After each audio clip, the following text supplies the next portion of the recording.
Friday morning, 9 o'clock a.m. The notification pings your phone. Direct deposit. You open the app with hope. You close it with a heavy sigh. The gross pay was $4,500. The net is barely $3,900. $1,300 just vanished into the ether. It didn't go to your rent. It didn't go to your student loans. It went to the machine. This is level 1. The entry point. The W-2 trap. You are an employee. To the system, you are the easiest target in the world. Your tax is calculated by an algorithm. It is deducted at the source. You never see the money. You never touch the money. You are simply a temporary courier for the IRS. You sit in your studio apartment in Queens. You open a laptop. You start researching tax brackets. You learn about the progressive system. 10%, 12%, 2%, 24%. You realize the more you sacrifice, the more they take. You work 10 hours of overtime. The government takes the first 4 hours for themselves. You are running on a treadmill that only gets faster. The progressive rungs are covered in grease. Every time you reach for a higher salary, your hand slips. You are the foundation of the American empire. You pay for the roads you sit in traffic on. You pay for the schools you'll never visit. But your bank account remains stagnant 1 year later. You are tired of being the prey. You enter level 2. You start looking for deductions. You buy a book. You follow a finance influencer. You start saving every receipt. You donate 3 bags of old clothes to Goodwill. You get a paper receipt for $150. You feel like a financial mastermind. You spend 4 hours on a Saturday morning categorizing your life. You look for the standard deduction. In 2024, it is $14,600 for a single filer. You look at your pile of receipts. It totals $2,000 more. You realize your effort was a total waste of time. The government gives you a free deduction just to keep you quiet. It is the participation trophy of the tax code. It is designed for the average. It keeps you in the middle. You decide to buy a house because everyone says it is a tax shield. You take on a $450,000 mortgage. You pay $20,800 a month in interest and property taxes. You tell your friends at the pub that you are writing it off. You feel sophisticated. You think you are winning the game. But then you sit down with the math. You are paying a bank $30,000 in interest just to save $6,000 in taxes. You are bleeding out to keep the IRS from taking a Band-Aid. The house isn't a shield. It is another anchor. You are still trading your life for a shrinking pile of chips. You are still a number on a 1040 form. The frustration starts to burn. You see the people in the penthouses. They don't have pay stubs. They don't have W-2s. They don't care about the standard deduction. You realize that the rules you are following were written for people who don't want to get ahead. They were written to keep the labor force stable and taxed. You are playing a game where the dealer always wins. You decide you are done being a passenger. You want to see the engine room. Then, you meet a man in a tailored suit who doesn't own a car. His company owns 3. He doesn't have a salary. He has distributions. He doesn't have a 1040. He has a 1120S. You see his lifestyle, and it doesn't match his reported income. You realize the game is rigged. You decide to stop being an individual. You decide to become a ghost in the system.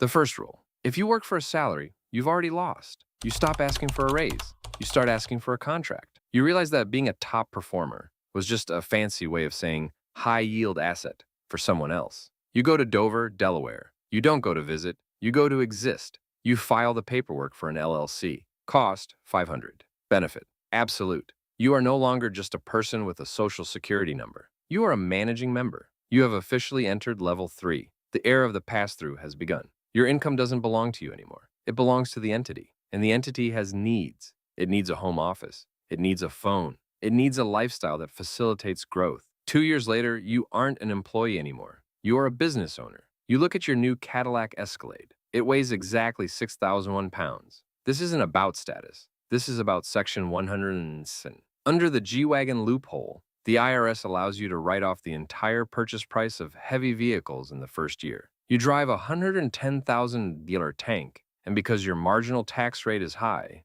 the government effectively pays for $40,000 of it through tax savings. You aren't paying for a car. You are reducing your taxable liability. This is the first time you feel the machine working for you, not against you. You realize that the cost of your life is now a business expense. Then comes the QBI, the Qualified Business Income Deduction, a 20% haircut on your taxable income just for existing as a small business. You didn't work an extra hour. You didn't sell an extra product. You just changed your legal definition. You sit at Prime Wonder 12 in Miami. The dry-aged ribeye is $100. The wine is vintage. You are dining with a potential partner. You discuss the synergy of a future deal for 5 minutes. You pick up the tab with the black plastic card. It's a business meal.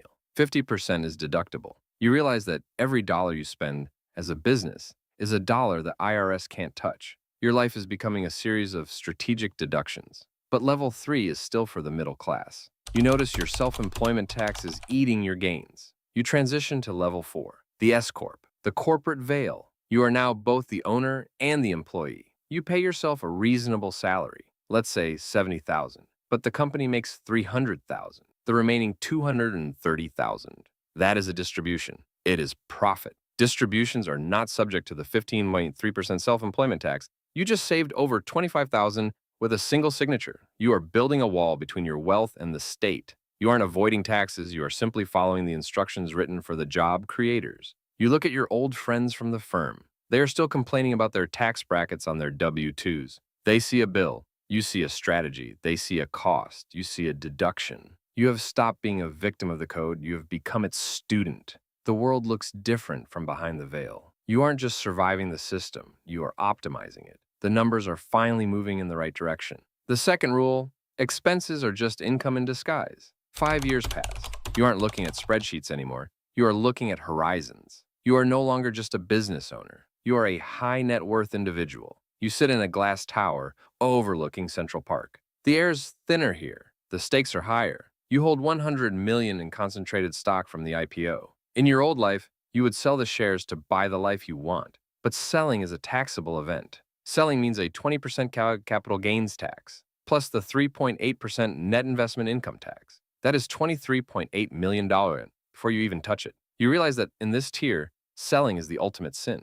You don't want income. You want liquidity without the liability. 3 years pass. You're no longer just wealthy. You are systemic. You enter level 5. You call a private banker in Midtown. You don't ask to sell. You ask for a securities-backed line of credit. You pledge your $100 million in stock as collateral. The bank gives you $50 million in cash at a 2% interest rate. The IRS watches the transaction and does nothing. To them, this isn't income. It is a loan, and loans are not taxable. You use the $50 million to buy a penthouse on Billionaires Row and a Gulfstream G650. You are living a life of extreme luxury on borrowed money. You are effectively broke on your tax return while you fly at 40,000 feet. This is the buy and borrow stage of the elite playbook. You look at the interest payments. Most people see a cost. You see another weapon. Since the loan is used for investment purposes, the interest can often be used to offset other forms of income. You are using the bank's money to live and using the cost of that money to lower your taxes even further. The math is beautiful and cold.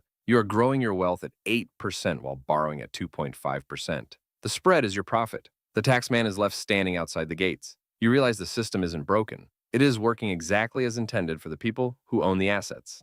Then you discover level 6, the real estate game. You buy a commercial plaza in Dallas for $20 million. You hold it for 4 years. The value climbs to $45 million. You want to move your capital into a multifamily complex in Phoenix. Ordinarily, the $25 million gain would be shredded by the IRS. But you use a 1031 exchange. You swap the property. The entire $45 million rolls into the new asset. You defer the tax. Then you do it again and again. You swap till you drop. You're building a mountain of equity on a foundation of unpaid taxes. It is legal. It is encouraged. It is the architect's path to generational wealth. You ask your accountant about the end game. What happens to the debt when you die? He smiles. He explains the step-up in basis. When you pass away, your heirs inherit your assets at their current market value, not what you paid for them. The decades of capital gains vanish. The tax liability is erased by a heartbeat. Your estate pays off the loans with the now tax-free assets. The cycle resets. You have bypassed the government for an entire lifetime. You have achieved the dream of the American aristocracy. You have decoupled your lifestyle from your tax bill. You look down at the city below. You see the millions of people commuting to work. They are trading their time for taxable dollars. They are paying for the infrastructure that protects your assets. You realize that the concept of money changes once you have enough of it. It is no longer something you earn. It is something you manipulate. You have stopped playing by the rules of men. You are playing by the rules of capital. The third rule, only the poor use their own money to live. You leave the American soil behind. Delaware was a playground. Now you need a fortress. You are no longer a person. You are a sovereign digital entity. You look at a map of the world. You don't see nations or cultures, you see jurisdictions. You see tax treaties. You see the gaps between legal definitions. This is level 7, the global machine. You are about to become a ghost in the international financial architecture. You fly to Dublin. You don't go for the scenery. You go for the double Irish. You incorporate 2 separate companies. The first company holds your intellectual property, every line of code, every patent, every trademark for your AI empire. The second company is the operational phase. It sells the software to the world. The operational company makes $10 billion on profit, but then it pays a royalty fee to the IP company. The fee is exactly $9.9 billion. Your Irish operational profit is now almost zero. The taxman gets nothing. Then you add the Dutch sandwich. You don't want to pay withholding taxes when moving your cash. You set up a shell in Amsterdam. It's a transit station. The money flows from Dublin to the Netherlands. Then it flows back to a second Irish company. This company is controlled from Hamilton, Bermuda. Under Irish law, it is a resident of Bermuda. Under US law, it is a resident of Ireland. It belongs nowhere. It exists in the digital void. Your $9.9 billion sits in a bank account where the tax rate is 0.0.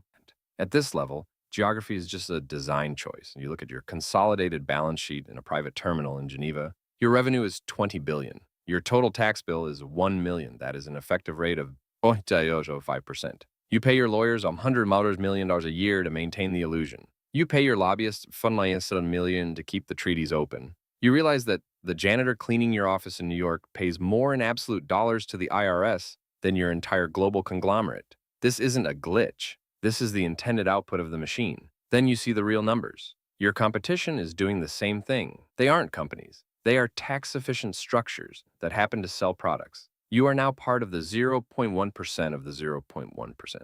You don't care about elections. You don't care about infrastructure. You don't care about the social contract. You have successfully decoupled from the human race. You are a flow of capital. You are a series of offshore servers and royalty agreements. You ask your lead counsel if this is sustainable. He doesn't look up from his tablet. He tells you that as long as countries compete for investment, the loopholes will remain. The exit is always open for those with enough zeros in their account. You realize the truth. The world is a patchwork of cages designed for the poor. For you, it is a frictionless slide. You have achieved the final transformation. You are no longer subject to the laws of men. You're only subject to the laws of logic. The final rule: borders are for people, not for capital.